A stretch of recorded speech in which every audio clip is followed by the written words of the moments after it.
अस्सलामुअलैकुम, सुबह खैर। आप देख रहे हैं एक्सप्रेसो, मैं हूं हिना आदिल और मैं हूं अली अनीक सैयद। उम्मीद आप खैर खैरियत से होंगे, दिन का आगाज कर चुके होंगे। और जनाब आंख मचोली अभी भी जारी है। रात को धुंध आ जाती है, सुबह उठते हैं तो सूरज आपोताप से चमक रहा होता है। तो ऐसी सूरत हाल है हमारी। होती है। देखें, हाँ, और जब आप रात को ट्रैवल कर रहे होते हैं तो मोटरवेज भी बंद होती हैं, तो ध्यान से सफर कीजिएगा। इसके साथ साथ अगर आपने टिकट नहीं खरीदी तो खरीद लें जनाब, क्योंकि बहुत सी टिकट्स तो अब जा चुकी हैं। और पाकिस्तान और रिवायती हरीफ भारत के दरमियान 23 फरवरी को जो टाकरा होना है दुबई में, वो असाब शिकन होगा। मैच के तमाम टिकट शायकीन क्रिकेट ने चंद मिनटों में ही खरीद लिए। शायकीन क्रिकेट 5 बजे आपको बताया ना, 5 बजे शुरू हुई और चंद ही मिनटों में फरोख्त हो गए। सबसे महंगा टिकट आपको बताया कितने का था? 9.5 लाख पाकिस्तानी रुपए में फरोख्त हुआ है। और जनरल इंक्लोजर की टिकट की कीमत 500 दिरहम, जबकि प्रीमियम क्लास की टिकट 1000 दिरहम से 2200 दिरहम तक थी। और जो पवेलियन क्लास टिकट की कीमत 1200 दिरहम से 2750 दिरहम, जबकि प्लैटिनियम टिकट की 2000 दिरहम की रखी गई थी। लाहौर और कराची में शायकीन क्रिकेट की बड़ी तादाद टिकटों की खरीदारी के लिए मुख्तलिफ मराकज़ पर मौजूद रही। हर कोई चैंपियंस ट्रॉफी के मैचेस को देखने के लिए बहुत पुरजोश नजर आया। जी हाँ, कराची में चैंपियंस ट्रॉफी के तीनों मैचेस के लिए नेशनल स्टेडियम में जनरल इंक्लोजर के जो टिकट है 1000 रुपए में दस्तियाब, जबकि फर्स्ट क्लास इंक्लोजर के टिकट 4000 रुपए में मिल रहे हैं। प्रीमियम इंक्लोजर के टिकट की कीमत 7000 और VIP टिकट 12000 रुपए में दस्तियाब है। ICC चैंपियंस ट्रॉफी का जो इवेंट है 19 फरवरी से 9 मार्च तक जारी रहना है। आपको बताया था कि जैसे ही टिकट्स की ऑनलाइन फरोख्त का आगाज होगा, मिनटों में ही खास तौर पे पाकिस्तान और भारत के जो मैच के टिकट्स है ना, वो फरोख्त हो जाएंगे। और एग्जैक्टली वैसा ही हुआ। एक्साइटमेंट चेक करें। टीमें जो हैं वो शिरकत कर रही हैं और आपकी फेवरेट टीमें हैं। न्यूजीलैंड और पाकिस्तान का टाकरा 19 फरवरी को होगा, वो देखने जाइए, बहुत मजा आएगा। इसके अलावा बात करें, कल हमने खबर दी थी आपको अमेरिकी सदर के जो इक़दामात के हवाले से, तो आज उसका फॉलोअप भी आपको देते चलते हैं। क्योंकि अमेरिकी सदर डोनाल्ड ट्रंप ने टर्न लेना शुरू कर दिए हैं और मेक्सिको पर आयद तिजारती टैरिफ 1 माह के लिए मौखर कर दिया है। ये कनाडा के हवाले से भी अब गुफ्तगू की जा रही है। बताया जा रहा है कि ट्रंप ने मेक्सिको और कनाडा दोनों के लिए 1 माह के लिए मौखर किया है। ट्रंप ने मेक्सिको की सदर क्लॉडिया शिनबाम से टेलीफोनिक रब्ता किया। अमरीकी सदर ने कहा कि वो मेक्सिको पर आयद तिजारती टैरिफ को 1 माह के लिए मौखर कर रहे हैं। दोनों ममालिक के दरमियान किसी मुआहदे तक पहुंचने के लिए मुज़ाकरात जारी रहेंगे। और ट्रंप ने इस मामले पर कनाडा के वज़ीर आज़म जस्टिन ट्रूडो से भी टेलीफोनिक रब्ता किया। उधर व्हाइट हाउस ने अभी तक इस मामले की वजाहत नहीं की है। और अमेरिकी मीडिया ये कह रहा है कि कनाडा मैक्सिको की जानिब से सरहदों की निगरानी सख्त करने पर टैरिफ अल्तवा में डाला गया है। और दूसरी जानिब महसूलात की जंग ने यूरोपीय यूनियन को इकट्ठा कर दिया। और फ्रांस के सदर मैक्रोन ने कहा है कि अगर यूरोपीय यूनियन के कमर्शियल मफादात को निशाना बनाया जाता है तो उस पर रद्द-ए-अमल देना होगा। पोलैंड के वज़ीर आज़म डोनाल्ड टस्क कहते हैं कि यूरोपीय यूनियन को इस फजूल महसूलात की जंग से बचने के लिए सब कुछ करना चाहिए। यूरोपीय यूनियन की जो फॉरेन पॉलिसी है, चीफ कलर्स ने यह कहा कि तिजारती जंगों में जीतने वाला कोई नहीं होता। अगर अमेरिका के साथ तिजारती जंग है तो फिर एक तरफ खड़ा अगर कोई हंस रहा है तो वो चीन है। और वो बात नजर भी आ रहा है। बिल्कुल, चीन पर भी 10% टैरिफ आयद किया गया था, जिस पर भी नजरसानी की अब डोनाल्ड ट्रंप ने बात कर दी है। और यूक्रेन को जो इमदाद है उसकी फराहमी भी बहाल कर दी गई है। USAID के लिए वज़ीर ख़ारजा को मुतय्यन कर दिया गया है कि वो अबूरी तौर पर उसके एडमिनिस्ट्रेटर होंगे। तो ऐसी सूरत हाल देखने में आ रही है कि ट्रंप जो फैसले पहले ले रहे हैं अब यू टर्न ले रहे हैं उन पर। और गजा जंगबंदी के हवाले से भी वो ये कह रहे हैं कि कोई हतमी बात नहीं की जा सकती है कि जो जंगबंदी है वो बरकरार रहेगी या नहीं। तो इस तरह की सूरत हाल हम देख रहे हैं कि पूरी आलमी सतह पर इस वक्त जारी है। और डोनाल्ड ट्रंप के आने से थोड़ी सी हलचल मची हुई है, चीजें वापस ट्रैक पर आती हुई दिखाई दे रही हैं। चलिए, ये तो हो गई आलमी मंजरनामे से खबरें। यहाँ पाकिस्तान में इलेक्शन को 1 साल होने वाला है और एहतजाज की कहीं तैयारियां और ये कहीं परफॉर्मेंस के ऊपर बात करने की चीजें चल रही हैं। बड़ी खबर में जरा सियासत पर नजर डालते हैं।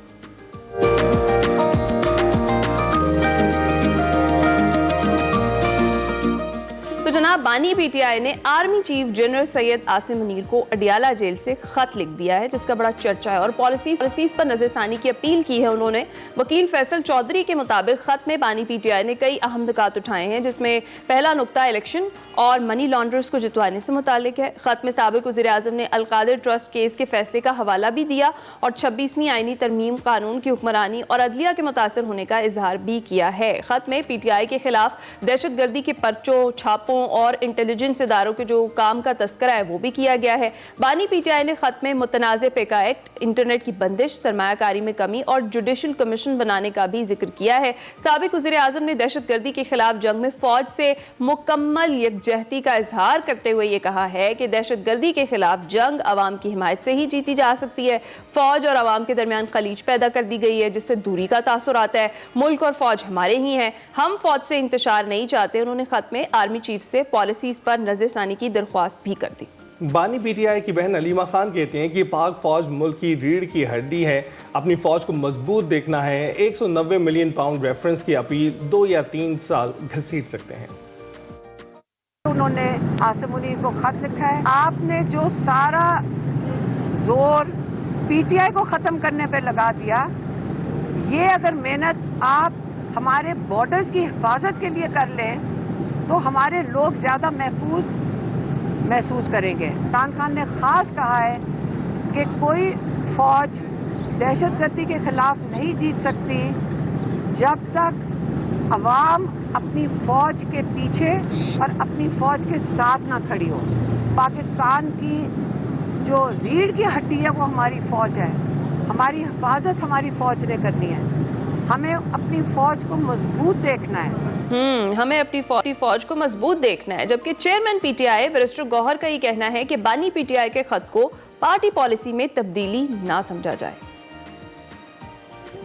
पॉलिसी पाकिस्तान तहरीक इंसाफ के नहीं है, लेकिन खान साहब ने जो लेटर लिखा है वो यही कह रहे हैं कि मैं साबिक वज़ीर आज़म की हैसियत से और पाकिस्तान तहरीक इंसाफ जो इस वक्त मुल्क की सबसे बड़ी पॉलिटिकल पार्टी है उसके नाते मैं कोई चीज़ें फ़ौज के सलार के सामने में याद दहानी कराना चाहता हूँ कि कुछ वजूहात ऐसे हैं जिसकी वजह से इस्टेब्लिशमेंट और आवाम के दरमियान खलीज बढ़ रहा है। और ख़ान साहब ने यही कहा है कि मैं चाहता हूँ कि फ़ौज बहुत कुर्बानियाँ दे रही है और अवाम और फ़ौज के दरमियान किसी सूरत खलीज नहीं होना चाहिए।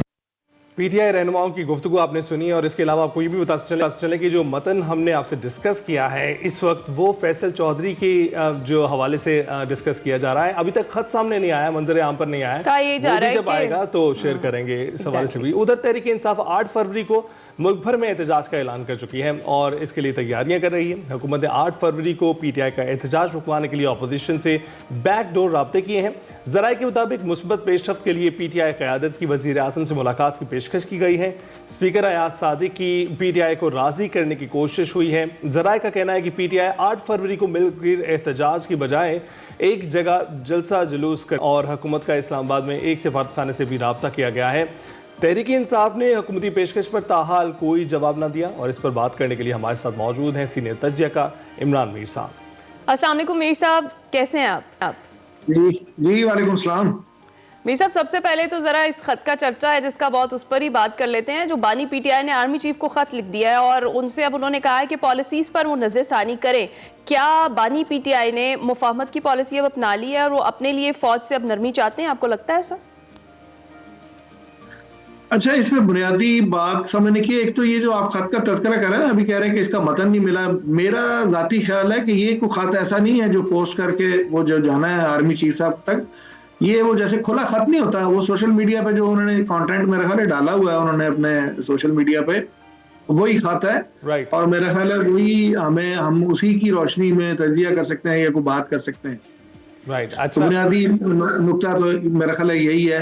जो सारी मैं रात कहीं पढ़ रहा था, वो ट्विटर के ऊपर ही उन्होंने कुछ जगहों पे कुछ डाले हुए हैं इसके चीजें, और वो खुला खत उसको नाम दिया हो। तो खुला खत का यही मतलब होता है कि कोई ऐसे बाकायदा ऑफिशियल लेटर नहीं उसको लिखा, लेकिन वो जो भी एक स्टेटमेंट जारी कर दिया उन्होंने, उसमें ये सारी बातें की हैं। लेकिन इमरान मीर साहब, इस वक्त काफ़ी स्कैटर्ड स्टेटमेंट्स आ रही हैं और मुख्तलिफ रहनुमा मुख्तलिफ स्टेटमेंट्स के हिस्से बता रहे हैं, तो उससे ये एक मजमूई तौर पर एक जगह पर स्टेटमेंट्स और खत लिखा हुआ नहीं मिल रहा है, खुला खत। लेकिन ठीक है, आपकी बात दुरुस्त है। मेरा ख्याल है, मेरी नजर से शायद गुजरा है, वो ट्विटर के ऊपर उन्होंने शायद अपनी पीटीआई की उस पे, बिल्कुल। वो अलीमा खान साहिबा भी ये कह रही थी कि इमरान खान साहब के जो ऑफिशियल ट्विटर अकाउंट है वहां से ये शेयर भी कर दिया जाएगा, तो वो फिर बाद में फिलहाल जो सर चीजें सामने आई हैं उस पर आप जरा क्या कहेंगे?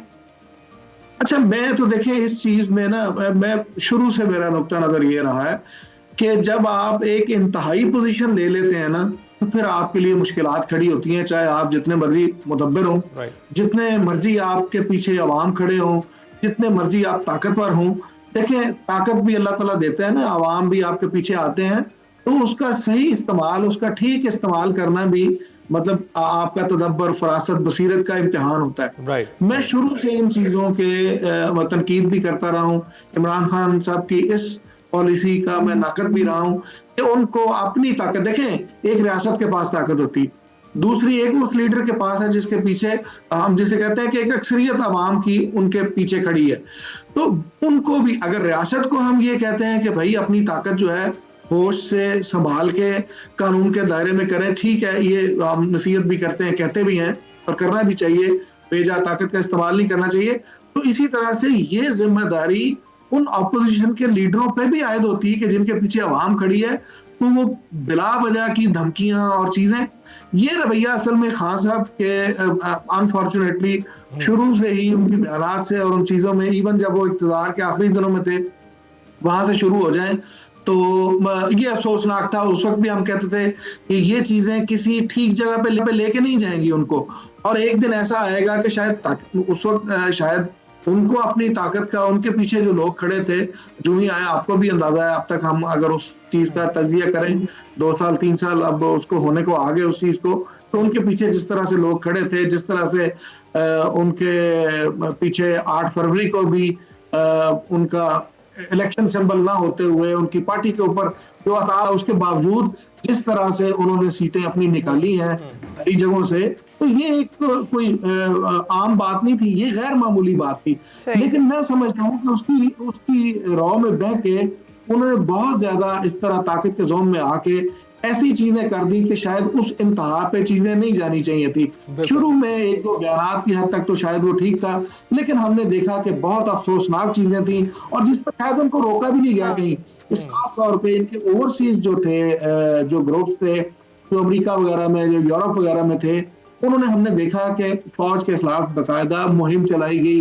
ये कोई ढकी छुपी नहीं है, ऐसी आप सब लोगों के सामने, आपने सब लोगों के सामने, बिल्कुल आपने इमरान साहब बिल्कुल ठीक कहा। जो इस वक्त हमने देखने में आया, जो जनरल इलेक्शन में तहरीक इंसाफ की कारकर्दगी थी, गैर मामूली थी, लेकिन उसके साथ साथ गैर मामूली ये भी था कि 1 साल तक तहरीक इंसाफ की जानिब से जो भी कोशिश की गई है उसको हुकूमत ने आड़े हाथों लिया है और कामयाबी से उसको स्नब किया है। तो हुकूमत की भी कामयाबी इसको आप समझते हैं। साथ साथ ये बताइएगा कि आप जो बैक ऑफ कर दिया है तहरीक इंसाफ ने मुज़ाकरात से, और वो कह रही है कि अब इंगेजमेंट नहीं चाहती वो हुकूमत से किसी भी किस्म की, लेकिन हुकूमत चाह रही है कि इंगेज करें, ऐसा क्यों लगता है आपको?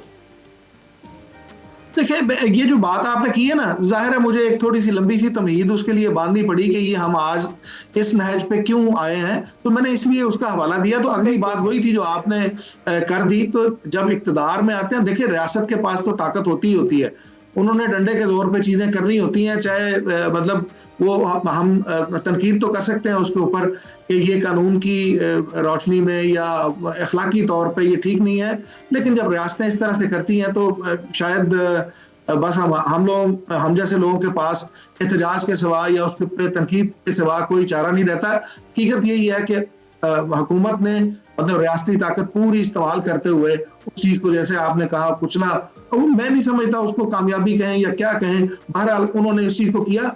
और दूसरी तरफ देखें, तहरीक इंसाफ ने भी, तहरीक इंसाफ की खास तौर पे देखें, इमरान खान साहब है जेल के अंदर, उनकी क़यादत है पीछे। मैं एक चीज बड़ी अरसे से इसको मॉनिटर भी कर रहा हूँ, अब लोग भी बहुत सारे इसके ऊपर कहते हैं कि तहरीक इंसाफ की जो क़यादत जेल से बाहर है ना, वो एक हद तक कॉम्प्रोमाइज्ड है। वो मतलब उनमें से बयानात की हद तक, देखिए ये सारे गुफ्तार के गाजी तो हैं, हर कोई बड़ा उछल के बयानात देता है। मतलब हमने देखा कि जो उनके वजीर आला KP थे, उन्होंने यहाँ तक कह दिया जी मैं कफन पहन के आ रहा हूँ, मैं फलां पहन के आ रहा हूँ, मैं ये करके आ रहा हूँ, लेकिन वो भागने वालों में सबसे आगे थे, कारकुनों को छोड़ के वो निकल के पतली गली से। ये चीजें जो है ना, कारकुनों को देखिए जोश दिलाने के लिए तो बहुत अच्छी लगती है। अंदाजा कि इस तरह के जो लीडर हैं, ये पार्टी के लोगों को, उनके कारकुनों को मरवाने में सबसे आगे होते हैं, क्योंकि इस तरह की इंतहा पे लेके ही नहीं जाना चाहिए। और भाई यहाँ कौन सी कुफर इस्लाम की जंग हो रही है तो जो आप कफन पहन के आ रहे हैं, ये चीजें करके आ रहे हैं, जब आप इस तरह के बयान देंगे, फिर जवाबी तौर पे मैंने पहले कहा कि ये उस कंडीशन के साथ है कि ये हम इसको ठीक कभी भी नहीं कहेंगे। जो रियासती ताकत का इस्तेमाल हुआ उसको ठीक नहीं कहेंगे। जो लोगों को मारा गया, लोगों को जख्मी किया गया, तशद्दुद किया गया, ठीक नहीं कहेंगे। लेकिन दूसरी तरफ से भी जब आप सरकारी वसाइल का इस्तेमाल करेंगे, क्रेनें लेके आएंगे, एक्सकवेटर साथ लेके आएंगे, चीजें साथ लेके आएंगे और कहेंगे कि जनाब हमने तो कफन पहन लिया, अब आखिरी दिन है, आखिरी मार्का है, तो फिर आप क्या तवक्को करते हैं? तो ये चीजें असल में दोनों तरफ से जिम्मेदारी का मुजाहरा करना चाहिए। हाँ, इस बात की मैं हमायत करता हूँ, खान साहब की बात ये डे वन से चले, उनको शायद बाद में हो गया, मैं कहता हूँ जब वो इक़्तिदार में थे शायद इस चीज की रियलाइजेशन नहीं थी, उन्होंने सारा कुछ वही किया जो आज उनके साथ हो रहा है। लेकिन चले आप अगर हो गया उनको, तो मेरा ख्याल है इस बात पे हमें आना चाहिए, सारी जमातों को आना चाहिए। तो भाई इसमें कोई शक नहीं है कि एस्टेब्लिशमेंट की सियासत में मुदाखलत ही फसाद की, खराबी की जड़ है। ये हमें सब सियासतदानों को समझना चाहिए। मेरे ख्याल है बाकियों को आहिस्ता आहिस्ता समझ आ रही है, लेकिन शायद उनको नजर नहीं आ रहा था कि उन्हें स्पेस मिलेगी, तो उन्होंने ये वाला रास्ता इख्तियार किया है। तो मेरे ख्याल है जब ये सारे आपस में बैठ के सर जोड़ के बैठेंगे तो फिर शायद कोई रास्ता निकलेगा, अदरवाइज इस तरह से रास्ता नहीं निकलना। अच्छा, तो मीर साहब आपको क्या लगता है कि ये जो खत लिखा गया पाकिस्तान तहरीक इंसाफ की जानिब से, ये कहीं ना कहीं फिर सियासत में लाने की कोशिश है एस्टेब्लिशमेंट को? तो देखें ये बड़ी कहना ये बड़ी मज़ेदार बात है, सियासत में लाने की कोशिश क्या है। देखें इस चीज का यही तो कहते हैं कि कर चुके हैं ना वो तो कर चुके हैं ना। फौज के सरबराह जाते हुए जो तकरीर करके गए थे, उन्होंने कहा कि जी अनफॉर्चुनेटली हमने सियासत में मुदाखलत की, जिसके नताइज हमने भुगते, हम आज से तौबा करते हैं। लेकिन असल में वो तौबा जो थी ना उनके साथ ही कहीं चली गई, वो असल में नहीं हुई। सियासत में मुदाखलत तो है, कम से कम इतनी सी बात में हम उस मार धाड़ के देखिए हम लोग क्या कर सकते हैं, जो तजियाकार भी हैं, जो सियासतदान भी हैं, हम वाकई सही बात है, हम कोई हथियार तो नहीं उठा सकते। हमने कोई बतौर शहरी हमने कोई इस तरह की कोई बगावत आके तो नहीं करनी, लेकिन हम कम से कम इखलाकी तौर पे कह सकते हैं कि ये बात ठीक नहीं है, ये बुनियादी तौर पे खराबी की जड़ है। एस्टेब्लिशमेंट आहिस्ता आहिस्ता अगर अच्छा वो भी पीछे हटना चाहते हैं, मैं समझता हूँ अगर वो पीछे हटना चाहते हैं, इनके साथ बैठ जाएं, बेशक इनके साथ बैठ जाए, आइंदा के लिए रास्ता निकालने के भाई हमें भी आहिस्ता आहिस्ता बाहर निकलने का मौका दें। जाहिर है एकदम नहीं होना, ये एकदम नहीं होना कि ऐसे मिसाल के तौर पे इमरान खान साहब एक खत लिखेंगे, वो कहेंगे जी फौज पीछे हट जाए, फौज पीछे हट के बैठ जाएगी, वो कहेंगे जी खान साहब आप आ जाए, इक़्तिदार संभाले और हमारी ऐसी तैसी फेर दें। इससे नहीं होना। इमरान साहब जाहिर है ग्रेजुअली हर एक ने एक दूसरे को मौका देना है कि भाई आप अपनी अपनी पोजीशंस पे चले जाएं, और इसी से ही आगे हालात भी बेहतर होंगे और सूरत हाल भी बेहतर होगी। बहुत बहुत शुक्रिया इमरान मीर साहब, आपने हमें वक्त दिया, जो इस वक्त मुल्क की सियासी सूरत हाल है उस पर इस तरीके से रोशनी डाली। बहुत बहुत शुक्रिया आपका। अभी हम जाएंगे छोटी सी ब्रेक पर, आप कहीं मत जाएगा।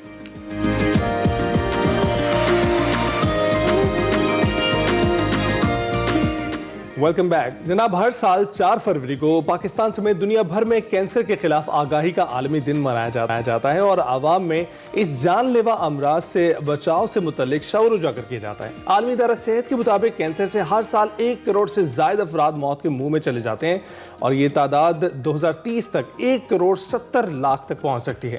दुनिया भर में होने वाली हलाकतों से हर 8वें शख्स की मौत कैंसर की वजह से होती है और पाकिस्तान में सालाना 1.5 लाख अफराद कैंसर में मुब्तला हो रहे हैं। अगर मर्ज पर तशवीश का इजहार तो किया जाता है, लेकिन अमली तौर पर इससे जानलेवा अमराज पर कोई खास तवज्जो नहीं दी जाती है। इस हवाले से बात करने के लिए हमने आज मदऊ किया है ऑन्कोलॉजिस्ट डॉक्टर ज़िशान तारिक को, जिस वक्त हमारे साथ स्टूडियो में मौजूद है। Thank you very much doctor साहब हमें ज्वाइन करने के लिए। कैसे हैं आप? मैं ठीक ठाक, आप कैसे हैं जी? बिल्कुल ठीक ठाक। डॉक्टर साहब, सबसे पहले तो जिस तरह से आज कैंसर से बचाव का आलमी दिन हम मना रहे हैं और जिसका मकसद ज़्यादा से ज़्यादा अवेयरनेस फैलाना है इस मर्ज़ के हवाले से, इस मूजी मर्ज़ के हवाले से, पाकिस्तान में बहुत ज़्यादा तशवीशनाक सूरत हाल है जो फैक्ट्स हमें बता रहे हैं, और यही कि पाकिस्तान एशिया में कैंसर से जो मुतासरा मुल्क हैं उनमें पहले नंबर पर आ रहा है। क्या कहेंगे आप? हाँ, बिल्कुल ठीक कहा आपने। सबसे पहले तो पाकिस्तान के अंदर एनुअली 1,85,000 नए केसेस डायग्नोज हो रहे हैं every year in Pakistan, which is a big number. तो उसमें जो 3 चीज़ें हम लोग कर सकते हैं, नंबर 1 हैव गुड लाइफस्टाइल, जिसमें you have to exercise daily, fruits and vegetables, avoid smoking, alcohol, tobacco, और सेकेंडली हमारे मुल्क में निस्वार का बहुत कल्चर कॉमन है, पान का, उसकी वजह से head and neck cancer commonly होते हैं। सेकेंडली जो हम लोग कर सकते हैं वो वैक्सीनेशंस हैं, जिस तरह हेपेटाइटिस बी की वैक्सीनेशन है, Okay. अब नई वैक्सीनेशन लगाई है HPV की, ह्यूमन पेपिलोमा वायरस की वैक्सीन होती है। Okay. तो वो आपको प्रोटेक्ट करती है against head and neck cancers एंड ख़वातीन को सर्वाइकल कैंसर्स हैं। ओके। Thirdly, आई थिंक जो हमारी स्क्रीनिंग प्रोसीजर्स हैं कोलन कैंसर्स के लिए, हम लोग कोलोनोस्कोपी करवाते हैं at the age of 50 and then every 10 years later on. उसी तरह हम लोग चाहते हैं कि जो पेशेंट स्मोकर्स हैं वो लंग कैंसर की स्क्रीनिंग के लिए लो डोज CT स्कैन करवाएं, ओके। ख़वातीन मैमोग्राम करवाएं और ख़वातीन ही सर्वाइकल कैंसर के लिए पैप्स में करवाएं। अनफॉर्चुनेटली हमारे यहाँ कोई भी मोस्टली ख़वातीन, इवन डॉक्टर्स हजरात का मुझे पता है, they don't get any of these things done. उसकी वजह से कैंसर की डायग्नोसिस जो है बहुत लेट स्टेज पे है। अमेरिका में I work for 14 years, I hardly have seen patient presenting with stage 4 breast cancer. अच्छा, यहाँ पे अनफॉर्चुनेटली अर्ली डिटेक्ट हो जाता है वहाँ। वहाँ होता है because everybody has to have mammogram. Okay. तो every year every other year they are getting it done. यहाँ प्रॉब्लम ये है कि पेशेंट्स के पास एक तो रिसोर्सेज की कमी है, सेकेंडली अवेयरनेस की, थर्डली इवन जो लोग अफोर्ड भी करते हैं, पढ़े लिखे भी हैं, उनमें भी ट्रेंड नहीं है। Nobody is like taking care of themselves. Right. तो अपने लिए किसी के पास टाइम ही नहीं है, everybody is That's so busy. So you talked about lifestyle. क्या लाइफस्टाइल में तब्दीली हो? सिर्फ टबैको और उससे नहीं, लेकिन बहुत सारे लोग जो हैं पैकेज फूड खाते हैं, केमिकल्स उसमें मिले होते हैं। बहुत सारे लोगों को तशवीश भी रहती है कि जो वो कुछ खा रहे हैं बहुत सारे वो ठीक मिथ्स भी हैं इस सब कुछ चीज़ों myths से भी हैं। रिलेटेड। तो इसके हवाले से भी बताएं। उसके बारे में ये कहूँगा मैं कि जो चीज़ें इस्टेब्लिश्ड हैं वो प्रोसेस फूड तो अभी तक इस्टेब्लिश्ड नहीं है अच्छा। कि they are risk factors. Right. अलबत्ता वो चीज़ें जो क्रॉनिक इन्फ्लेमेशन करती हैं आपकी बॉडी के अंदर, जैसे निकोटीन है, टबैको है, छालिया मुंह के अंदर करता है, इसी तरह जो आपकी ओबेसिटी है, it leads to chronic inflammation in your body and that can lead to cancer. It could be breast cancer, it could be endometrial cancer, other cancers. तो जो क्रॉनिक इन्फ्लेमेशन है because of this irritants and smoking and alcohol, they can lead to cancers. Right. तो अभी तक जो processed foods हैं या other बाकी चीज़ें, अभी तक we can say it's a myth, we have not proven that yet. Okay. Right. और डॉक्टर साहब, पाकिस्तान में आपने कौन से जो टाइप्स है कैंसर की बहुत ज़्यादा कॉमन है, और जिस तरह से आपने बताया कि आपने US में भी काम किया है और वहाँ पर कुछ चीज़ें डिफरेंट हैं, यहाँ पर एक पेशेंट के इलाज के लिए कौन कौन से चैलेंजेस हैं या कौन कौन सी मुश्किलात का सामना करना पड़ता है बीइंग ए डॉक्टर आपको भी और एक पेशेंट को भी? कॉमन कैंसर्स में ख़वातीन में ब्रेस्ट कैंसर और अमूमन हेड एंड नेक कैंसर और मर्द हजरात में लंग कैंसर, ये 3 कॉमन कैंसर्स हैं। ओके। जहाँ तक चैलेंजेस हैं उनमें नंबर 1 डायग्नोसिस है। Unfortunately since patient are not getting screened and then they don't even go to doctors. So, and even they sometimes go to doctors, many of us unfortunately are not trained enough. They can't even pick up early signs or symptoms of cancer. By the time they see oncologist, so probably they will have stage 4 disease anyways, which is very unfortunate. Secondly, even if they're diagnosed at later stages or earlier stages, many of them cannot even afford treatment. हमारे पास शौकत खानम इस वक्त hospital एक है, that is in Lahore, Peshawar and Karachi में बन रहा है। I think he probably needs if not more, at least 100 of these kind of hospitals in Pakistan, जितनी हमारी population है. Like for example, in city of like 15,000 population, I've seen cancer centers where they had only population of 15,000. और हमारी तो even सिर्फ probably Lahore की probably आबादी 15 million होगी. We probably have one cancer, maybe 2 cancer centers, and that's all. Right. अच्छा, तो फिर ये भी बताइएगा, कुछ एक मिथ ये भी बस कर दीजिएगा क्योंकि जो फ़ोन, सेल फ़ोन से और माइक्रोवेव करने से आपके खुराक जो है उसमें कोई ऐसी अज़ा जो है ना वो तब्दील हो जाती हैं, जो आप खाते हैं तो म्यूटेटेड होती हैं, ये भी मिथ है। इस पर रोशनी डालिएगा और साथ ही बताइएगा कि क्या चेंजेस लाने चाहिए हमें अपने रोज़मर्रा में जिससे तब्दीली हमारे जिस्म में भी आना शुरू हो जाए और इस तरफ कैंसर की जानिब ना बढ़ा जाए। एक तो नंबर 1 की ये जितनी बातें हम लोग सुनते हैं, अक्सर पेशेंट्स हमसे पूछते हैं ये खाएं, ये ना खाएं, ये खाएं, ये ना खाएं, नथिंग इज़ प्रूवन। तो हमारी मिथ्स तो हो सकती हैं कि this can lead to cancer, लेकिन जो प्रूवन बातें हैं उसके अंदर this does not include one of those reasons that can lead to cancer. जो नॉन रीजंस हैं वो वही हैं जो मैं पहले बात की, स्मोकिंग, अल्कोहल एंड देन तो प्रिकॉशंस क्या है? क्या precautions? I think we have to understand कि जो कैंसर है तो इसका डायग्नोसिस है, that is basically mutation in your body. जिस तरह हम सब घर बनाते हैं, हर जगह एक ईंट लगती है, ब्लॉक लगते हैं, इसी तरह हमारे जिस्म के अंदर एक ब्लॉक्स हैं जो उनके अपने कोड्स हैं। For example ABC, by inheritance और by default one of that code get deranged. ABC के बजाय it will be ABD. Once you have that mutation, then it leads to cancer. Unfortunately हम लोग उसको कंट्रोल नहीं कर सकते, अलबत्ता हम लोग उसको कोशिश करके प्रॉब्ली डिले कर सकते हैं या उसको हम अर्ली डिटेक्ट कर सकते हैं अच्छी अपनी लाइफस्टाइल के साथ, avoid obesity, healthy exercise, fruits and vegetables, avoid smoking, alcohol, even छालिया, निस्वार, क्योंकि सारी चीज़ें क्रॉनिक इरिटेशन वर्जिश करती हैं। करने से कोई फर्क पड़े? जो being overweight is a risk factor, okay. तो इसलिए वर्जिश करने से फर्क पड़ेगा। और डॉक्टर साहब जिस तरह से आप बता रहे हैं इसका मतलब फिर ये जेनेटिक भी हो सकता है, लाइक एक फैमिली में है और उसके बाद फिर आगे genetic is also very common. Unfortunately हम पेशेंट्स देखते हैं which are in their 20s 30s, not only they are diagnosed with cancer, unfortunately they die from cancer. I have seen patients, brothers, sisters, brother and then sister of a same family dying of cancer, mother and then daughter dying of cancers. So there are certain mutations जिनकी हम बात कर रहे थे जो codes होते हैं body के अंदर, वो रन करती हैं फैमिली के अंदर। तो उन लोगों को आइडेंटिफाई करने की ज़रूरत होती है। हमारे पंचौका थाना के अंदर हमारे पास एक पूरा पूल है उन पेशेंट्स का जिनके अंदर जेनेटिक्स रन कर रही हैं। अच्छा। उनको हम फॉलो अप करते हैं क्लिनिक्स के अंदर। राइट। अच्छा, तो ये बताइएगा कि बड़ी तशवीश जाहिर की जाती है कीमोथेरेपी के दौरान। लोग कहते हैं कि कीमो एक तकलीफ दे अमर है जो इससे गुजर रहे होते हैं और वो वाज़े भी है, उनके बाल गिर जाते हैं, लेकिन कीमो करवाना और मुतबादल कोई इसके हैं कीमो के अलावा कोई तरीके का? कीमो करवाना क्यों ज़रूरी होता है ये भी बताइएगा।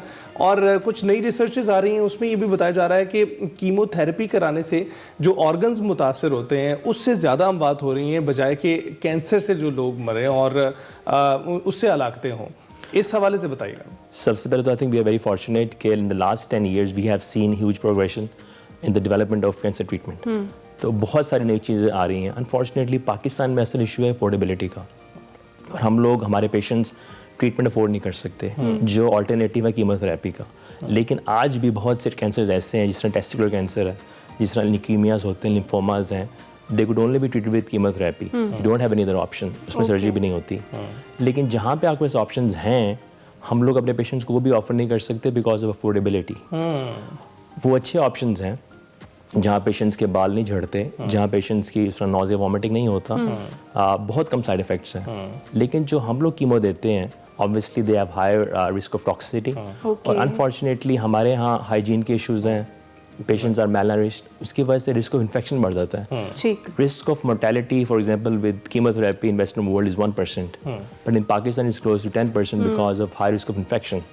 तो हम लोगों को डिफरेंशिएट करना पड़ेगा। It's not the chemotherapy itself that is that toxic, ये हमारा ऐसा एनवायरनमेंट ऐसा है, हमारी इन्फेक्शन रेट इतनी ज़्यादा है कि पेशेंट ज़्यादा सफ़र करते हैं कीमो की वजह से। ठीक, बहुत शुक्रिया डॉक्टर ज़ीशान तारिक हमारे साथ मौजूद थे, और हम जो बात कर रहे थे वो कैंसर के हवाले से बात कर रहे थे। इसके हवाले से अवेयरनेस फैलाई जाए उतनी कम है, तो ख्याल रखिए और प्रॉपर टेस्टिंग जो है वो आपको करवानी चाहिए आपकी अपनी सेहत के लिए। अभी हम जाएंगे एक ब्रेक पर, आप कहीं मत जाएगा।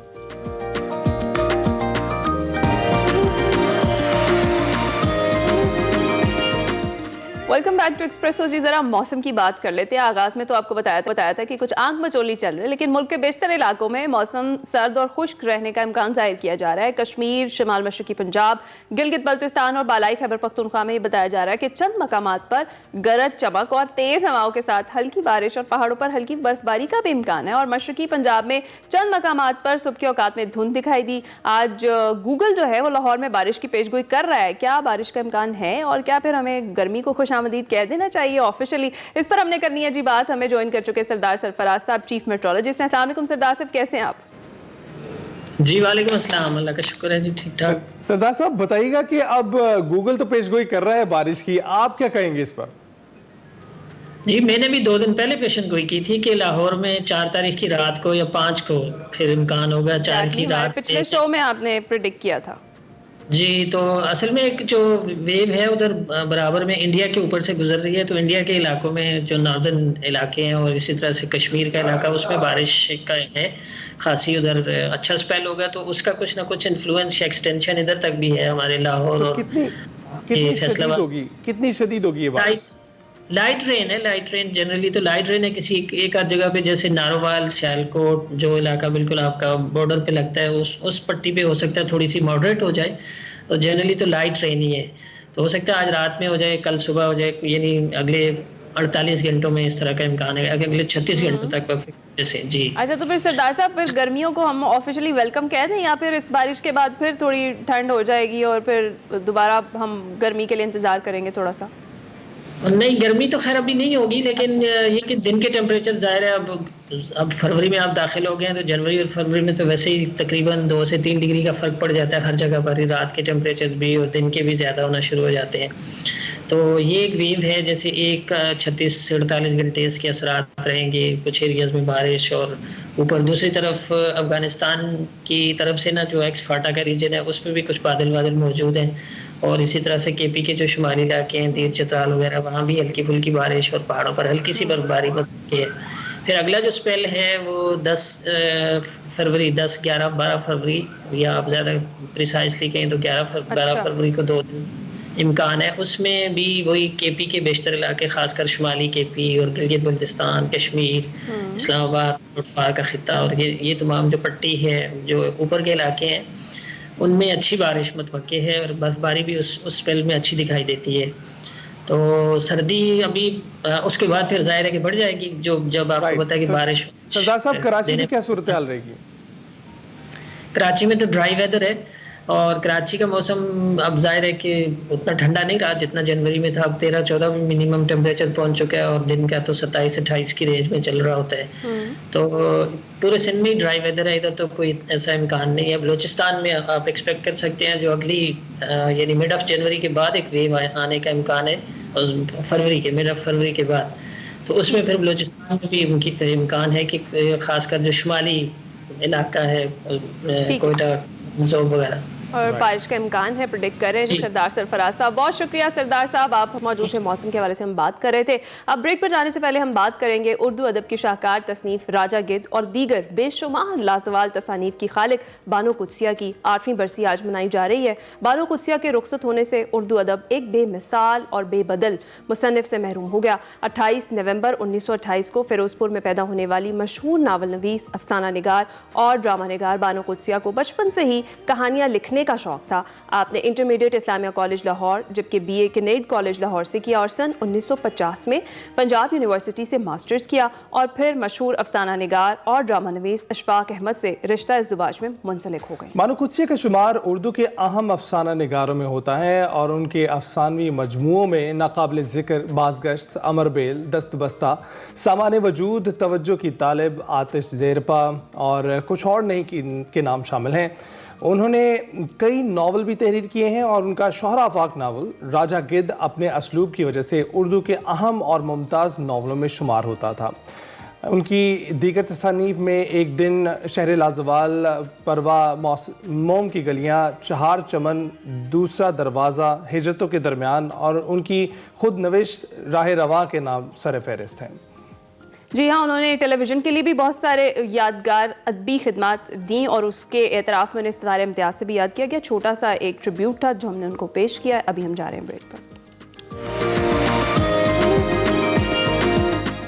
प्रोग्राम के दूसरे हिस्से में खुशामदीद। जैसा कि आपको पता है कि जो लाहौर ज़ू है वो आलमी मेयार के मुताबिक तो बना दिया गया है, जो कि बड़ी अच्छी बात है, लेकिन जो उसकी टिकट प्राइस है उसके ऊपर अवाम बहुत सरापा एहतजाज है। बच्चों के लिए एक ही सस्ती तफरी थी, वो भी अब बहुत ज़्यादा एक्सपेंसिव हो गई है, तो इसकी जो टिकट प्राइस है उस पर हुकूमत को गौर करना चाहिए। क्या क्या जिद्दत आई है, क्या क्या तब्दीलियाँ की गई हैं, ये आपको दिखाते हैं सेगमेंट मेरा पाकिस्तान में। उफैरा फैज़ हमें नए ज़ू की सैर करा रही हैं।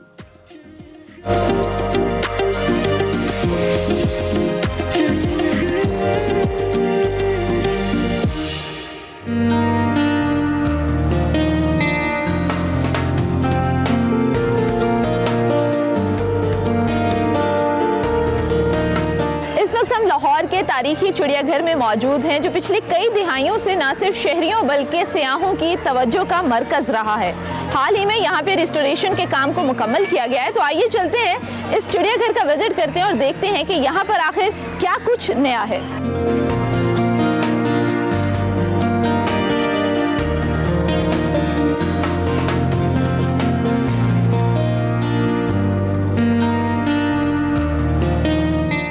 इस वक्त हमारे साथ शेख जाहिद साहब मौजूद हैं, जो डायरेक्टर हैं लाहौर ज़ू के। अस्सलाम वालेकुम सर, कैसे हैं आप? मैं बिल्कुल ठीक हूँ। आज मैं इस ज़ू को विजिट करने के लिए आई हूँ, लेकिन साथ ही साथ मैं भी और मेरे व्यूअर्स भी ये जानना चाहेंगे कि इस ज़ू की हिस्ट्री क्या है, कि ये कितना पुराना है और इसको क्यों कहा जाता है कि ये दुनिया के या जनूबी एशिया के कदीम तरीन ज़ूज़ में से है। मैडम, ये जो लाहौर ज़ू है ये 1872 में बना था और ये पाकिस्तान का सबसे पुराना ज़ू है और दुनिया के पुराने 3 ज़ूओं में शुमार होता है। इसके लिए जो जगह थी वो लाला मेला राम थे, एक हिंदू, उन्होंने ये इसके लिए ये जगह दी थी। तो उस वक्त यहाँ एक बर्ड एवरी वगैरह बनी थी। अच्छा, यानी इसने काफ़ी एतवार देखे मुख्तलिफ किस्म के। तो सर मुझे ये बताएगा, इनिशियली जब ये जू बनाया गया और अब इसका रकबा कितना एक्सपैंड हुआ? मैडम ये जू का जो एरिया है वो 22 एकड़ है। उसके पास जो स्ट्रक्चर्स हैं उसको एज पर नीड बेस जो है उनको मॉडिफाई करते चले गए हैं, ठीक है, ताकि जो है जानवरों को रहने की फैसिलिटीज़ वगैरह या वो मुख्तलिफ चीज़ें हैं वो अकॉर्डिंग टू इंटरनेशनल स्टैंडर्ड्स को मीट कर सके। सर ये जो रिस्टोरेशन का पूरा काम है ये कितने अरसे में मुकम्मल हुआ? ये जो रिस्टोरेशन का काम है ये 2 साल का प्रोजेक्ट है, ठीक है, और ये 30 जून को मुकम्मल होगा। और ये पंजाब गवर्नमेंट का एक बड़ा अच्छा इनिशिएटिव है कि हम जो जूज़ हैं जितने पंजाब में जो पंजाब वाइल्ड लाइफ एक्ट के अंडर काम कर रहे हैं उनको इंटरनेशनल स्टैंडर्ड्स के म्यार पे ले जाएं। इसमें सफारी ज़ू पहले हुआ रिवैम्प, और अब लाहौर ज़ू जो है वो रिवैम्पिंग के मराहिल से गुजर रहा है। ज़बरदस्त। तो सर मुझे बताएं कि अब आप हमें कहाँ पर लेकर जाएंगे? यहाँ एक बड़ा स्पेशल रेप्टाइल हाउस गवर्नमेंट ने बनाया है, ओके, जो कि पूरे पाकिस्तान में वाहिद रेप्टाइल हाउस है और इसमें एक वास्ट वैरायटी जो है वो रेप्टाइल्स की मौजूद है। चले, मेरा ख्याल ये है बहुत बेहतरीन है, मज़ा आ जाएगा आपको। ज़बरदस्त, चलें।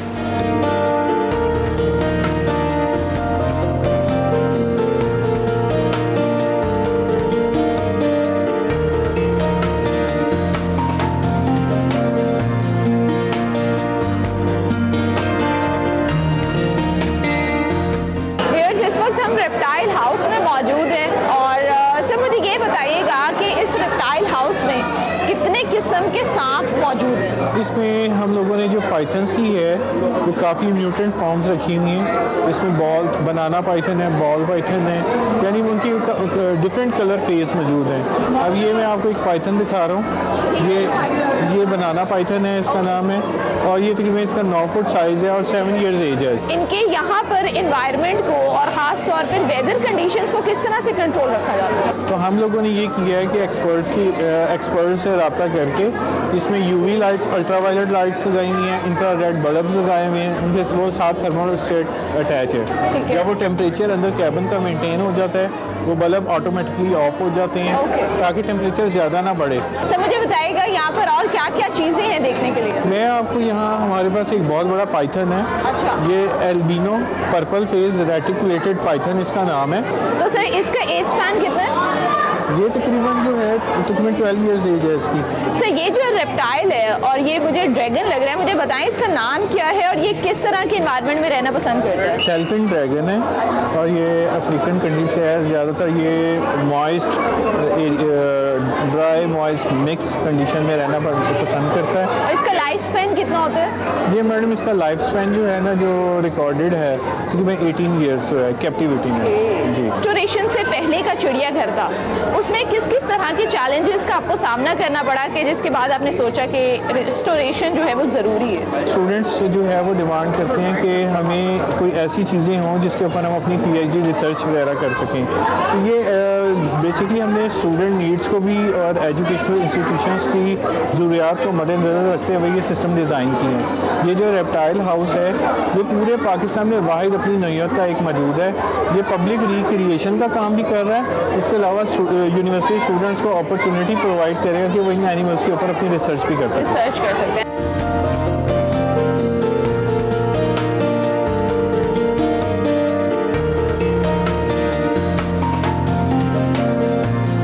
आने वाले विजिटर्स हैं उनको क्या क्या चीज़ें देखने को और सीखने को मिलेंगी? इसमें मैडम मैं आपको बताना चाहूँगा, इसमें जो पहली फैसिलिटी है वो VR के नाम से है, वर्चुअल रियलिटी। उसमें आपकी आंखों पे गॉगल्स लगा देते हैं और उसमें 15 किस्म के एक्सपीरियंसेस हैं जो आप चूज़ करेंगे वो देख सकेंगे। सर मुझे ये बताएं कि ये जो टेक्नोलॉजी है और एक तरफ है हमारा जू को रिवायती जो हमारा तजर्बा है, हम आते हैं चीज़ों को देखते हैं, एक्सपीरियंस करते हैं, तो इसमें कोई फ़र्क आएगा? मैडम ये एक ना असल में ये एक इसको आप दर्सगाह कह सकते हैं। इसमें बेसिकली बच्चों के लिए मैसेज है, हमारी फ्यूचर जनरेशंस के लिए, बड़ों के लिए भी, छोटों के लिए भी, कि इलीगल हंटिंग को डिस्करेज करना है, कंजर्वेशन को प्रमोट करना है और साथ जो है इलीगल अगर कोई हंटिंग करेगा तो उसके खिलाफ किस किस्म की कार्रवाई होगी। ज़बरदस्त। तो मेरे से तो अब रहा नहीं जा रहा, अभी हम अंदर चलते हैं और इस सब चीज़ों को जो है वो एक्सपीरियंस करते हैं। जी चलें।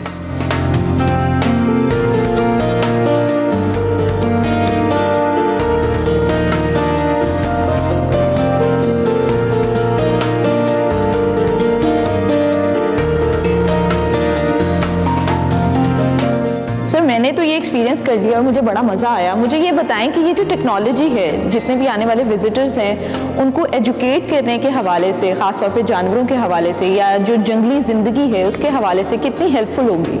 मैडम ये जो है बच्चे जो किताबों वगैरह में पढ़ते हैं जी, डायनासोर का दौर था तो हम उसमें गए थे, तो ये एक अच्छा एक्सपीरियंस होगा कि अब तो आपको पता है वो फॉसिलाइज्ड हो चुके हैं, ख़त्म हो चुके हैं, मौजूद नहीं है ज़मीन पे। तो ये एक किस्म का उनको एक्सपीरियंस होगा कि हम डायनासोर के दौर में चले गए हैं, उन डायनासोर्स के साथ हम फिर रहे हैं, मुख्तलिफ स्पीशीज़ देखने का मौका मिलेगा। इस तरह फिर उनके एग्स वगैरह भी इसमें नज़र आएंगे, उनके एग्स कैसे होते थे, वो किस तरह नेस्टिंग करते थे, क्योंकि ये एग लेइंग रेप्टाइल्स हैं। ये बड़ा अच्छा बच्चों के लिए एक्सपीरियंस है। ठीक है, तो सर ये तो VR हो गया, अब हम नेक्स्ट कहाँ मूव करेंगे? अब मैं आपको MR पे लेके जाता हूँ, वो बड़ी इंटरेस्टिंग फैसिलिटी है।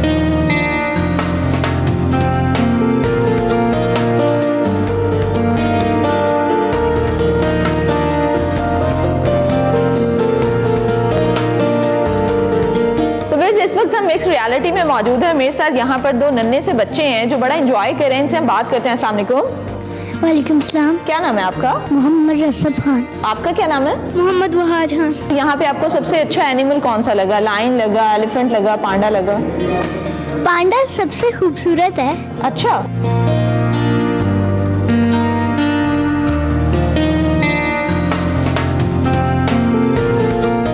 फ्यूचर की बात करूं तो चिड़ियाघर में क्या क्या मजीद तरक्की होने के चांसेस हैं? इसमें हमने कहा कि कॉन्ट्रैक्टर को VR इसमें ओपन होगा। ठीक है। इसमें अभी VR के 3 सेटअप्स लगे हैं, 5 कॉन्ट्रैक्टर ने और ऐड करने, 8 हो जाएंगे। इसमें बच्चों को एक्सपीरियंस ज़्यादा होगा कि आंखों पर गूगल्स लगा के और मुख्तलिफ किस्म के 16 एक्सपीरियंसेस वो कर सकेंगे। Thank you so much sir for your time.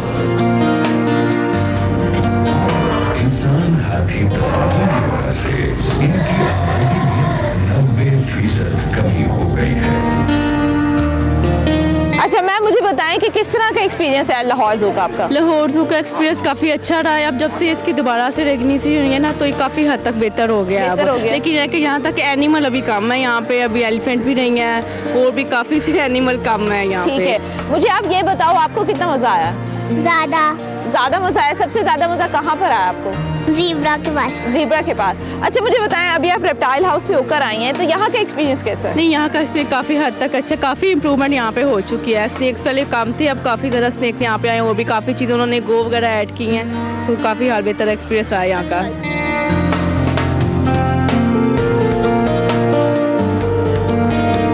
आपको क्या लगता है इस तरह की जगह बच्चों को एजुकेट करने में कितनी हेल्पफुल होती हैं? काफ़ी होती हैं, but I think safari is better than जू, तो safari should be promoted more than juice. उसका वजह क्या है?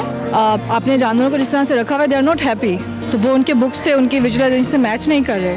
तो सफारी में they are more in like environment they like, तो वो ऑब्वियसली मैच करता है उनके एक्सपेक्टेशन से। ये इनके एक्सपेक्टेशन से मैच नहीं करेगा। ठीक है, thank you so much.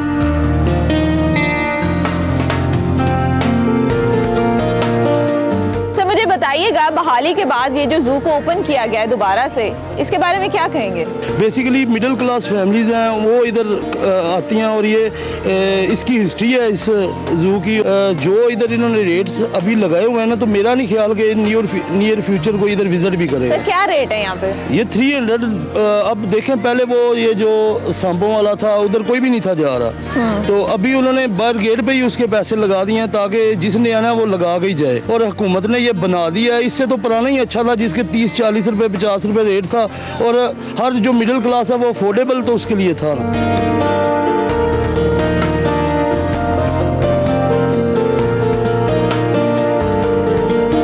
Lahore का चिड़ियाघर ना सिर्फ जानवरों के लिए बेहतरीन जगह है, बल्कि यहाँ पर आने वाले सयाहों के लिए भी एक पुरकशिश मुकाम है। इसी के साथ मुझे इजाज़त दीजिए और देखते रहिए एक्सप्रेसो।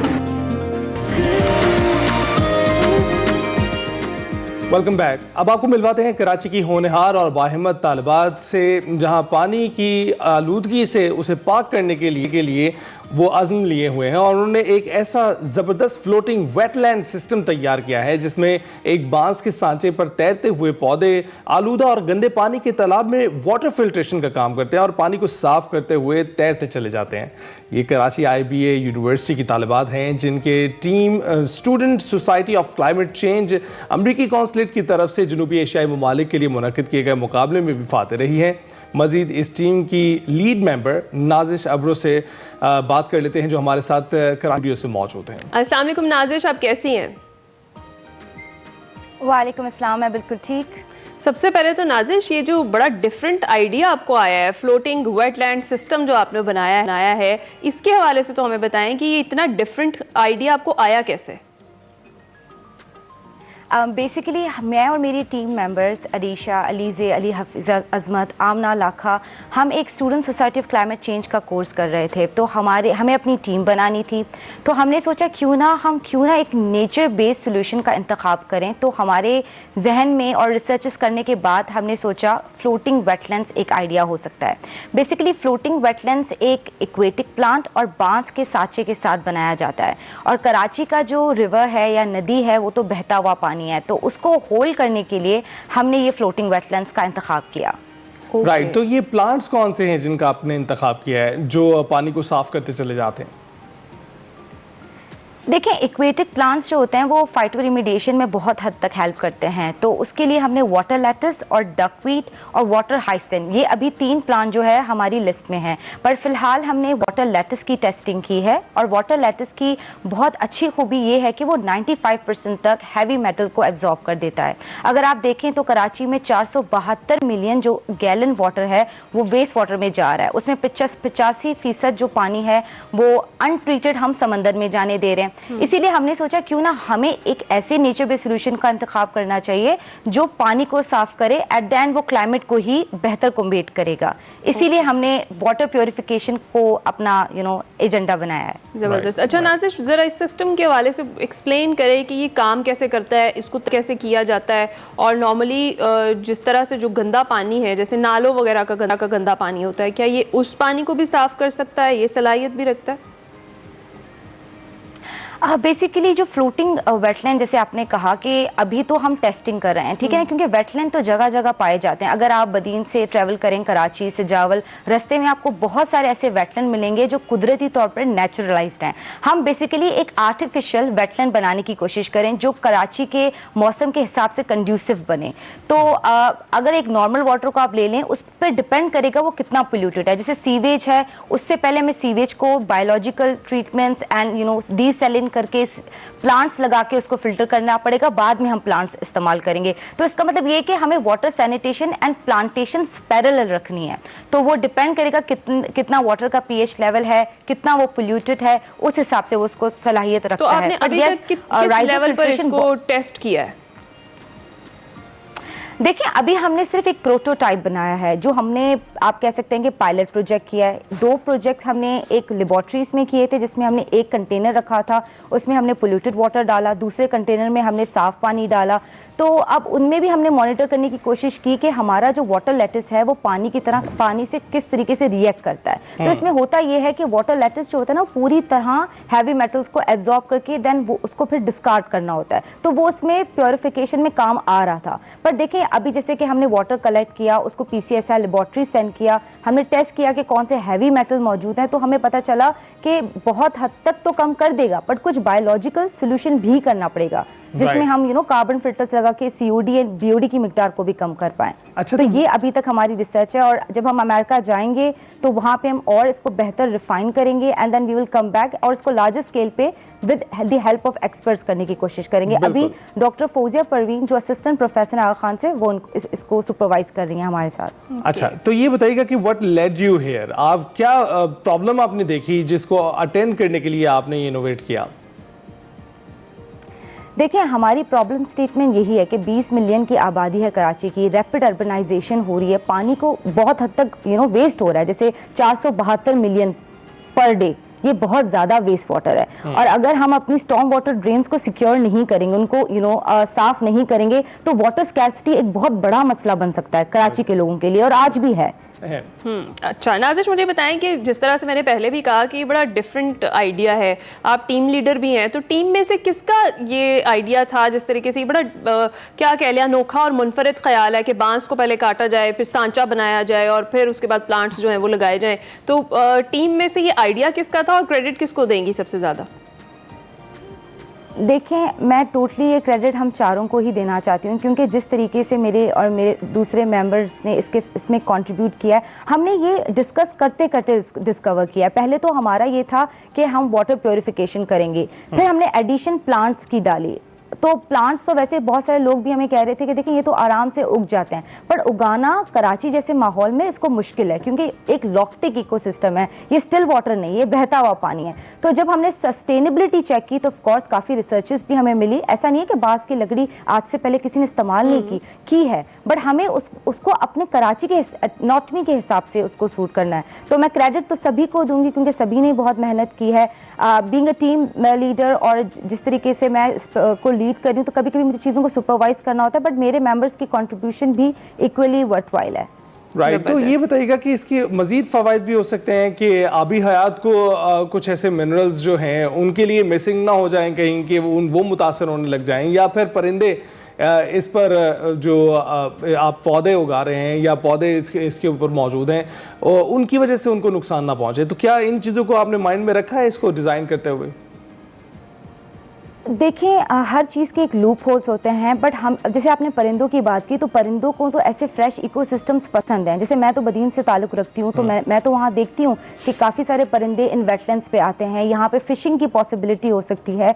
आउटडोर एंथुजियास्टिक्स के लिए ये बहुत अच्छा है। देखिए, ये आपके नेचर को इको फ्रेंडली करता है।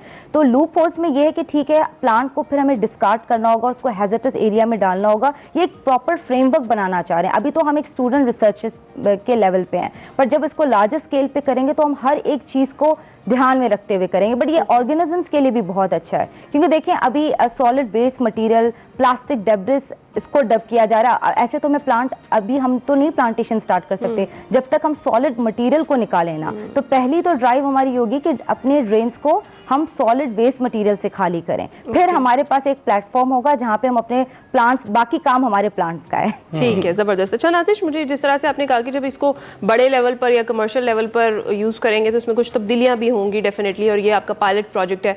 तो अभी आपने भी जिक्र किया कुछ प्लांट्स का, और कुछ इंटरनेट पर कुछ वीडियोस मेरी नज़र से भी गुजरी जिसमें कुछ ऐसे प्लांट्स हैं जो वाकई प्योरिफिकेशन का काम करते हैं। तो वो क्या उस हवाले से ज़रा हमारी आवाम को बताएं और शेयर करें कि इस तरह के जो पौधे हैं इस तरह की जगहों पे उगाने से कितना फ़ायदा हो सकता है? जी बिल्कुल, अगर आप डकवीट देखें, डकवीट को तो सबसे ज़्यादा पसंद किया जाता है। एक छोटा सा प्लांट, छोटा सा पौधा है, आप उसको डालेंगे वो बहुत जल्दी बड़ा हो जाएगा और फैलना शुरू हो जाएगा।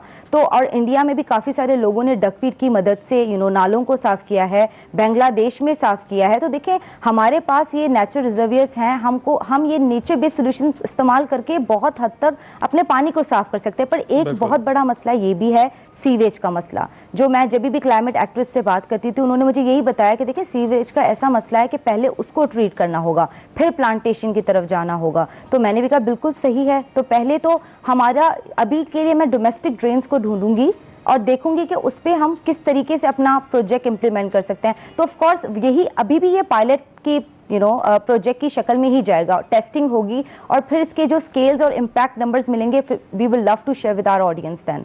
अच्छा, ये जो पानी के रिजर्व हैं इसके इर्द गिर्द भी बनाए जा सकते हैं, ये पौधे लगाए जा सकते हैं जो फिल्ट्रेशन का काम करते हैं, या इनको फ्लोट करना ज़रूरी है?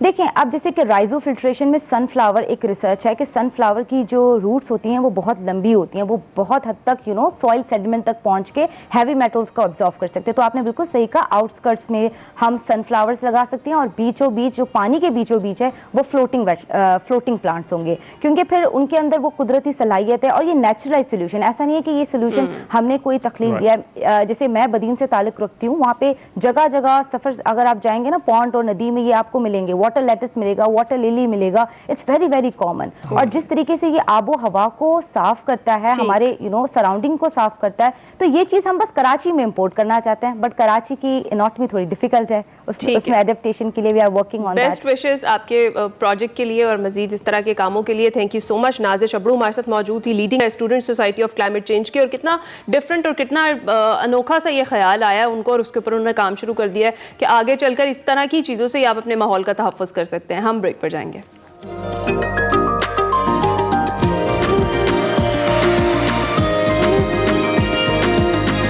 Welcome back. Back to Expresso जी। अब बात करते हैं कौमी स्नूकर चैंपियनशिप की। 49वीं कौमी स्नूकर चैंपियनशिप 21 जनवरी से 1 फरवरी 2025 तक नेशनल स्पोर्ट्स कॉम्प्लेक्स में मुनक्किद हुई, जिसमें पंजाब के शाहिद आफ्ताब और नेशनल बैंक के मोहम्मद सज्जाद के दरमियान बेस्ट ऑफ 13 फ्रेम्स पर मुश्तमिल फाइनल का फैसला एक फ्रेम पहले ही हो गया, जहां शाहिद आफ्ताब ने 5 के मुकाबले में 7 फ्रेम्स से फतह अपने नाम की और शाहिद आफ्ताब ने कौमी स्नूकर चैंपियनशिप में वर्ल्ड चैंपियन मोहम्मद आसिफ को भी सेमीफाइनल में शिकस्त दे दी। और शाहिद आफ्ताब ने 2011 कौमी स्नूकर चैंपियनशिप के फाइनल में इमरान शहजाद को शिकस्त देकर कामयाबी हासिल की थी, जिसके बाद वो 13 साल के बाद अब फाइनल में पहुंचे थे। शाहिद आफ्ताब ने 49वीं कौमी स्नूकर चैंपियनशिप जीतकर 15 फरवरी से दोहा में होने वाली एशियन चैंपियनशिप के लिए भी पाकिस्तान की नुमाइंदगी के लिए क्वालिफाई कर लिया है। मजीद शाहिद से ही बात कर लेते हैं। Thank you very much for joining us. Shahid, कैसे हैं आप? अल्लाह का शुक्र सर, ठीक ठाक। अच्छा, ये बताइएगा 13 साल बाद दोबारा चैंपियन बनकर कैसा महसूस कर रहे हैं आप? अल्हम्दुलिल्लाह जी, बहुत अल्लाह पाक का शुक्र है। अल्लाह का शुक्र ही अदा करूंगा सर, और क्या, इतने टफ सर्किट में फिर जीत लिया तो ये तो अल्लाह पाक की मेहरबानी है। जबरदस्त। आपने वर्ल्ड चैंपियन मोहम्मद आसिफ को शिकस्त दी, ये कितना टफ मैच था और आपकी कितनी ज्यादा तैयारी थी सेमीफाइनल की?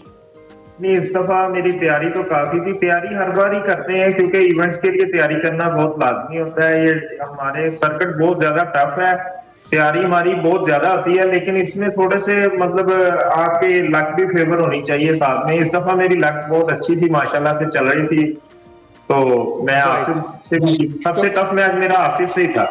राइट। तो जो भी हमारे चैंपियंस होते हैं, हम कोशिश ही करते हैं कि उनकी जो स्टोरी है, उनकी बैक स्टोरी, वो हम अपने नाज़रीन तक पहुंचाएं। आप भी जरा शेयर कीजिएगा, कब आपने खेलना शुरू की और कब चैंपियनशिप में हिस्सा लेना शुरू किया?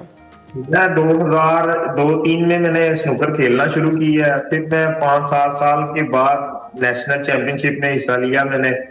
तो फर्स्ट टाइम मैं सेमीफाइनल खेला था जब मैं फर्स्ट टाइम ही आया था। उसके बाद मैं फिर आउट हो गया था।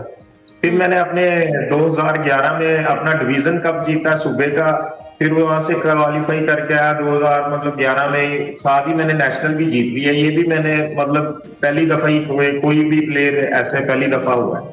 राइट। जबरदस्त। आप कौमी स्नूकर चैंपियन माशाल्लाह बन गए हैं हमारे शाहिद। आप ये बताइएगा कि 13 साल लगे आपको, इतनी मेहनत, क्या 13 साल में कहीं गेम बीच में छोड़ दी और दोबारा शुरू की, या फिर पूरा टाइम आप कर रहे थे? नहीं, मैं पूरा टाइम गेम छोड़ते नहीं है। हम लोग प्रोफेशनल खेलते हैं, मतलब हमारा कैरियर ही है, तो हम लोग गेम नहीं छोड़ते। बीच में मैं मोहम्मद आसिफ साहब से भी मैं एक रैंकिंग टाइटल भी जीता हूँ 2014 में। फिर मैं मोहम्मद आसिफ से फाइनल हारा, अजद इकबाल से फाइनल हारा, मतलब फाइनल हारता रहा हूँ, सेमीफाइनल हारता रहा हूँ, लेकिन जीत अभी 13 साल बाद। भाई, कौमी स्नूकर चैंपियन है आप, बिल्कुल हमारे लिए तो फख्र का बायस हैं। ये बताइएगा कि आपके घर वाले भी उतना ही फख्र करते हैं आप पर, क्योंकि अमूमन घर वाले जो हैं स्पोर्ट्स खेलने वाले बच्चों पर तनकीद करते हुए नजर आते हैं कि आप स्नूकर ना खेलें, ये कौन सी गेम है खेलने वाली, खासकर स्नूकर की ही बात कर रहे हैं आगाज में। अब तो आप माशाल्लाह चैंपियन हैं। अब तो आप चैंपियन हैं, तो आपको शुरू में कुछ मुश्किलात का सामना रहा? सर 2004-05 से जब मैंने शुरू की थी तब बहुत मुश्किल रहा था, और तब स्नूकर की वो मतलब ना अच्छी भी नहीं समझी जाती थी, इमेज नहीं अच्छी थी, ये इसी की बात कर रहे हैं, नहीं समझी जाती थी। लेकिन जब ये मतलब लाइव टेलीकास्ट वगैरह आने शुरू हो गए, एक अच्छा माहौल शुरू हो गया, फिर मोहम्मद आसिफ साहब 2012 में जीते हैं ना, तो उसके बाद तो स्नूकर ऐसे ऊपर गई है जैसे जाने का है। उन्होंने कई लोगों के लिए राहनुमाई किया। जबरदस्त। तो अब क्या फैमिली का रिस्पांस है जब माशाल्लाह से 13 साल बाद आप बन गए कौमी चैंपियन बन गए हमारे स्नूकर के? देखिए जी, फैमिली तो माशाल्लाह से जितनी आपकी कोई भी किसी भी बंदे की फैमिली खुश होती है, इतना तो कोई भी नहीं हो सकता। बिल्कुल। अच्छा, तो किसी और को क्रेडिट देना चाहेंगे आपकी इस विन में, आपकी इस जीत में किसी और को शामिल करना चाहेंगे? देखिए जी, फर्स्ट ऑफ ऑल तो मेरी वालदा की दुआएं होती हैं, आपने मतलब मेरी फैमिली है, मेरी वालदा है, लेकिन उसके बाद जो मेरा किरदार है ना, मैं जिनके पास जॉब करता हूँ, मेरे बॉस हैं, वो मलक वकार अहमद साहब, तो उन्होंने भी मुझे बहुत सपोर्ट की है। वो मुझे खेलने के बाहर भेजते हैं, मौका देते हैं मुझे, मतलब हर किस्म की सपोर्ट करते हैं, उनका भी मैं बहुत शुक्रिया अदा करना चाहता हूँ। जबरदस्त। अब आगे क्या तैयारी है? जो 15 फरवरी से दोहा में होने वाली एशियन चैंपियनशिप है, वहां भी आप पाकिस्तान की नुमाइंदगी करने जा रहे हैं? जी इंशाल्लाह ताला, तैयारी मेरी पहले से ही बहुत अच्छी है। अभी 5-7 दिन टाइम कम मिला है, और मेहनत करेंगे इंशाल्लाह, कोशिश करेंगे। अच्छा, आप ये बताइएगा कितना टैलेंट इस वक्त आप देख रहे हैं कि टैलेंट पूल पाकिस्तान में मौजूद है, और कितने लोग इस वक्त खेलने के लिए यहाँ शामिल हो रहे हैं, स्नूकर खेलने के लिए खासकर जो नौजवान है, कितने दिलचस्पी लेते हुए दिखाई देते हैं आपको? पाकिस्तान के टैलेंट की अगर आपको बात बताऊं तो आप हैरान रह जाएंगे। बताइए। ऐसे कि वर्ल्ड कप जो हमारा एमेच्योर है और एशियन जो है ना, वो जीतनी आसान है, नेशनल जीतना मुश्किल है। अच्छा, ऐसा क्यों? क्योंकि एशिया में इतने प्लेयर नहीं है जितने हमारे कंटिन्यूटी, मतलब इधर 15-16 प्लेयर है हमारे एक जैसे। क्या बात है, जबरदस्त। चाहे तो हमें बिल्कुल फख्र है और जिस तरह से आप परफॉर्म कर रहे हैं। मुझे ये बताइएगा कि इसमें कुछ खास टेक्निक्स होती हैं इतनी परफेक्शन के साथ खेलने के लिए, और जिस तरह से हम किसी भी एथलीट को देख लें या किसी भी प्लेयर को देख लें, उसको प्रैक्टिस की ज़रूरत होती है, तो क्या दिन में आपको भी बहुत ज़्यादा टाइम देना पड़ता है अपनी स्नूकर प्रैक्टिस को, ताकि आपकी जो टेक्निक्स हैं वो उसी तरह से रहें और आपकी तैयारी भी होती रहे? कि स्नूकर टेक्निक्स बहुत ज्यादा होती हैं, इसमें हम लोग अपने बलबोते पे ही सीखे हैं जी गेम। ये कुछ मतलब इंग्लिश प्लेयरों की गेम देख देख के मोबाइल पे मतलब कुछ उनसे सीखा, देखते रहे हैं, क्योंकि यहाँ पे हमारे इतना कोई वो मतलब कोचेज वगैरह तो है नहीं, और फिर जितनी भी है गेम हमने अपने बलबोते पे ही सीखी है। इसकी बहुत टेक्निक्स है, तो जितना टाइम देंगे आप उतना ही ज्यादा बेटर है। अच्छा, अब हमने अपना जॉब भी करनी है और उसके साथ साथ गेम को भी लेके चलना है। लेकिन अगर आपको कहा जाए कि आपने कोच करना है जो आने वाली जो जनरेशन है इसमें स्नूकर खेलने वालों की, तो फिर आप किस तरह से कहेंगे, क्या पैगाम देना चाहेंगे उनको कि किस तरह से एंटर हुआ जाए इस फील्ड में? जी, इसके लिए मेहनत शुरू से ही ज्यादा चाहिए होती है। मतलब जब आप शुरू कर रहे हैं ना, 12-14 साल के बच्चे को अगर सिखाना है ना, तो उसको 7-8 घंटे कम से कम गेम खिलानी होगी। अच्छा, तो आप कितनी देर दिन में प्रैक्टिस करते हैं इसकी, और इसके अलावा आप क्या करते हैं? मैं 4 घंटे खेलता हूँ, 8 घंटे जॉब कर, मतलब मेरी पूरी 11-12 घंटे की जॉब है, जिसमें मैं क्लब में ही मतलब जॉब करता हूँ ना। अच्छा, जबरदस्त। तो आप सिखाते भी हैं? हाँ जी, 8 घंटे पे जॉब करता हूँ, फिर 4 घंटे वहीं पे स्नूकर खेलता हूँ, फिर मैं घर चले जाता हूँ। राइट, तो इसके लिए कोई तालीम की ज़रूरत नहीं है, आप टेक्निक्स यूट्यूब पे देखें और फिर जो है उसको अमल करने की उस पर कोशिश करें, क्योंकि हमने यूट्यूब पे तो बहुत करतब दिखाते हुए लोगों को देखा है और बड़ी परफेक्शन है वहाँ पर।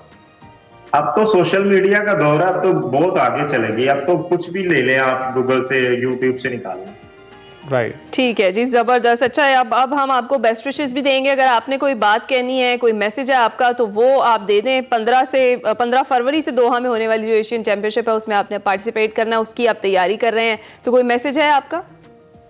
मैसेज यही है सर कि अल्लाह पाक हमें, हम सब टीम है, पाकिस्तान को कामयाब करे। हम सब जा रहे हैं, 3 पेयर, मोहम्मद आसिफ, मोहम्मद सज्जाद और मैं जा रहा हूँ। अल्लाह पाक हमें कामयाब करे, हमें दुआओं की जरूरत होती है। गेम तो हमारी जो ये है वही है, बाकी जिसके नसीब में टाइटल होगा वो जीतेगा इंशाल्लाह ताला, लेकिन हमारी पूरी कोशिश है कि पाकिस्तान ही टाइटल जीते। इंशाल्लाह आप जीत कर आएंगे। अभी कौमी हीरो हैं आप, फिर इंटरनेशनल हीरो भी हमें दिखाई देंगे। लेकिन इसकी तैयारी के लिए कुछ जो कुछ भी आप कर रहे हैं उसके लिए बेस्ट ऑफ लक आपको कहेंगे, और उम्मीद है आप ये भी चैंपियनशिप जीत कर आएं। अभी ब्रेक पर जाएंगे। Welcome back. बरसगीर की लेजेंड गज़ल गायिका मलका पुखराज के मद्दाह आज उनकी 21वीं बरसी मना रहे हैं। गज़ल, राग और गीत गायकी का जिक्र हो और मलका पुखराज का नाम ना लिया जाए, ऐसा मुमकिन ही नहीं है। जम्मू कश्मीर में पैदा होने वाली मलका पुखराज का शुमार उन गुलकारों में होता है जिनकी आवाज़ का जादू आज भी शायकीन के कानों में रस खोलता है। सुरीली गुलकारा मलका पुखराज का असल नाम हमीदा था। आप जम्मू कश्मीर में राजा हरी सिंह के दरबार में गायकी करती, लेकिन उन्हें राजा को जहर देने के इल्ज़ाम में वहाँ से निकाल दिया गया, जहाँ से वो दिल्ली चली गईं। लेकिन पाकिस्तान का क़याम हुआ तो लाहौर को अपना मस्कन बनाया। मलका पुखराज को ठुमरी, गज़ल, भजन और डोगरी लोकगीतों पर अबूर हासिल था, मगर जब उन्होंने हफीज़ जालंधरी का मशहूर कलाम अभी तो मैं जवान हूँ गाया तो बेहद शोहरत हासिल की। पुखराज उर्दू और फ़ारसी ज़बानों पर अबूर रखती थीं। उनका पहाड़ी राग उन्हें दीगर गुलकारों से मुनफरिद और मुमताज़ बनाता था। आपने जब अदम की गज़ल वो बातें तेरी फसाने तेरे भी गाई तो बेहद मकबूल हुई और उनकी शनाख्त बन गई। आपने उर्दू के मशहूर नावल झोंक सयाल के खालिक और एक आला सरकारी ऑफिसर सैयद शबीर हुसैन शाह से शादी की, जबकि आपकी छोटी बेटी ताहिरा सैयद भी गायकी में अपना खास मकाम और महारत रखती थीं। मलका पुखराज को 1977 में भारत के लेजेंड ऑफ वॉइस जबकि पाकिस्तान में प्राइड ऑफ परफॉर्मेंस अवार्ड से नवाजा गया। मलका पुखराज ने 4 फरवरी 2004 को लाहौर में वफात पाई और शाहजमाल के कब्रिस्तान में आसूदा खाक हुई। मलका पुखराज के गीत हमेशा इसी तरह से कानों में रस घोलते रहेंगे। ये छोटा सा ट्रिब्यूट था जो आज हमने उनको पेश किया। इसी के साथ ही एक्सप्रेसो से आप हमें दीजिए इजाज़त। आपसे मुलाकात होगी कल। अपना ख्याल रखिएगा, फीडबैक ज़रूर दीजिएगा। अल्लाह हाफ़िज़।